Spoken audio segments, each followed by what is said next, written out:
I think I'm just gonna try and bullshit half of this because every time I've tried reading off of my actual journaling, I keep messing up. And so essentially, oh my god.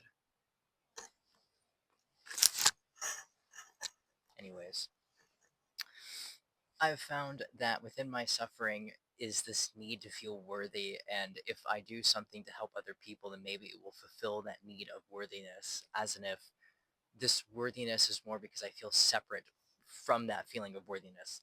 And the more I try and seek for it externally, the more I am less likely to actually find it. I've been dealing with a lot of really big life events on top of just looking outside, going on the news, and generally existing in an external world that is full of suffering. And I think it's more suffering than a lot of us really want to admit. I remember going to a big box grocery store, and as I was standing there, I look around, and because of my chronic health issues, that's forcing me to kind of be a hermit for the past year. Trying to reintegrate back into society has been very interesting as I watch people running around with their heads cut off. Everyone's living in such an immense state of fear. It's actually like, I don't really know if I have a word for it besides disturbing. It's watching animals or lab rats running around and trying not to interact with other people because everyone outside of them feels like a threat. And a lot of that I know is based off of just conditioned bias, where as we grow up, we start realizing, well, these type of people with these characteristics, physical or not, are more likely to be safe or unsafe, and that's usually just because of what we have been told or observed within our past patterns, our memories, how we were generally raised, and how we were told to act. And even in this pretending to be normal and pretending to adhere to these social standards is part of the social survival strategy. Us masking, I know that's used a lot with the neurodivergent communities, but I honestly feel like everyone masks to a degree, and it's just become part of our social functioning. And the more that we try to be who we think we are supposed to be, the more we feel like shit because it's something that we feel is outside of us, something that we must obtain for ourselves. And the more that we try and chase it, the further it becomes just out of reach. Um, Mostly because it's a feeling that we are chasing, not the physical thing. A lot of us want that feeling of security, of safety, of peace, of happiness. We don't want to be feeling suffering, and that's completely fair. I think that's valid request for anything that happens to exist just because suffering is innately part of that process. And I had found, at least in my own way, that one of the best remedies for that suffering was simply finding clarity within the suffering. Where is the suffering even coming from? Does the suffering have a lesson for me to learn? Um, am I avoiding something within this suffering?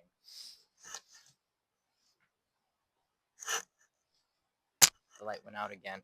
Uh, maybe I should just keep this brief, but I think it's just deeply concerning, one, to see how many of us are trying to act like we know what we're talking about when most of us I don't think know what we're talking about whatsoever. Uh, and we keep pretending everything is okay because asking for help has become such a blasphemous idea. We should be able to do everything by ourselves. We shouldn't be able to ask anyone for help. God forbid you have any emotions that are unpleasant or would ruin your work ethic in some way. Most people don't even have a work ethic, and I can't even say I blame them. You're having to show up and do something not because you legitimately enjoy it or you can find joy in it, but because your survival is based on it. And the more that we keep addressing our lives as, if I don't do this, then I die, then of course we're all going to be super stressed out. Everything suddenly becomes a threat. If you immediately believe that your world is not created to help support you, then everything is unsupportive. And that's where you get a lot of the manifestation side of the internet and the spiritual side of the internet. I would consider myself a mystic, so even I probably am farther into that deep end than other people you might know. And it really does come down to an internal sense of awareness because as I mentioned, I have chronic health issues. I'm like consistently in pain, and I've had to just realize that it's not going away. I'm 22, so being diagnosed with chronic health issues uh, means that regardless of when I die, the rest of my life will most likely be accompanied by a level of suffering, which isn't new. I was going to be suffering either way. I've just learned to acknowledge that my body's mode of functioning is just vastly different from the majority of people around me. And that makes it incredibly difficult. I have dietary restrictions, and I don't really want to call it a restriction. It's just my mode of functioning requires that I pay more attention to the food that I eat. Otherwise, I get incredibly ill. And even trying to explain that to other people feels like a social death trap. Suddenly, everyone's trying to give you recommendations on how to be better and how uh, this supplement will help you. And by the way, I worked at a health food store and I really enjoyed it. And the amount of people I saw who would become victims to believing that something was wrong with them, like, any health issue was immediately needed to be fixed with a supplement or a juice cleanse or some other consumerism bullshit. Although, yeah, they could probably help. I'm not going to say, a lot of this is not backed in science. Paying attention to your nutrition is very important, but disconnect.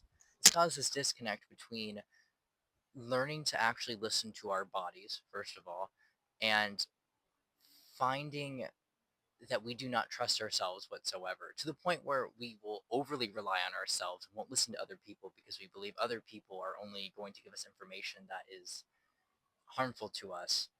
And it really sucks looking around and understanding what it's like to be that person who's in constant suffering, who constantly thinks that everyone and everything is out to get me.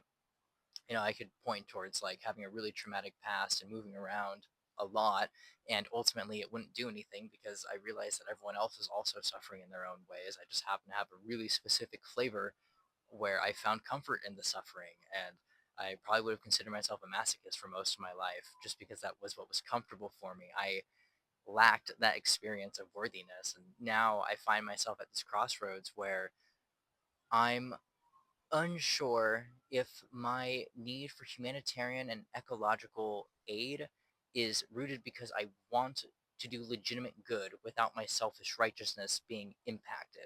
I don't feel comfortable doing something because I feel it is righteous or noble. I have a lot of anxiety around wanting to do things to help the my environment and the people around me and long-term change.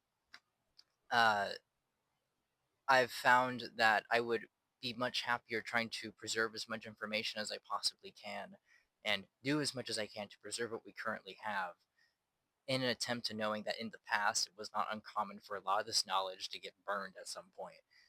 I think we're at a very interesting tipping point where a lot of people are very scared of what they don't understand. Again, that's normal, but it's become to an extreme level where anything that you do not agree with, anything that you could perceive as a threat, people are very reactionary towards. It's not like oh, I just don't like it.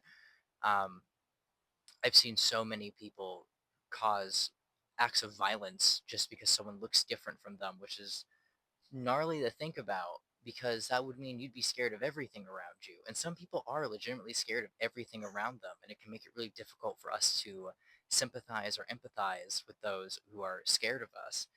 Um, and even then, I've had to sit there and question myself of whenever I've been upset with other people because they don't understand, and I realize it's kind of selfish to assume other people would have that level of information, or not only you want to say a level, just would have that information. And learning to take myself out of the equation altogether, not to have titles or labels, and realizing that we use those to give ourselves a sense of self importance. And I think that is because we live in a culture that doesn't value our own. Trying to figure out the best way to phrase this. I really feel that we live in a culture that values your output over the quality of your output, which is just consumerism in a nutshell. And because of social media and because of this consumerism and micro labels, for example, we have felt this need of, if I don't belong somewhere, then there must be something wrong with me. And so I need to now make this label and make myself belong to the point now where every individual person is like their own micro label. So how are you supposed to find other people if there's only one of you, and you are distilling yourself down to a personal brand, or you're distilling yourself down to something so small and so, it's like a cosmic dust, and then expecting everyone to recognize you and your specialness as a cosmic dust that I don't even know, and space time could be nothing. And if anything, if you are so concerned with being remembered, and I understand that, I myself have thought about my own legacy. I tend to think of this in the way of, if I had a Wikipedia article written about me, what would be on it, and I think I use that as a motivator sometimes to realize that I could be doing a lot of stuff despite my physical limitations. I don't ever stop thinking. I've been working on a novel for over 10 years. I mean, I started when I was like 13, 12, or something like that.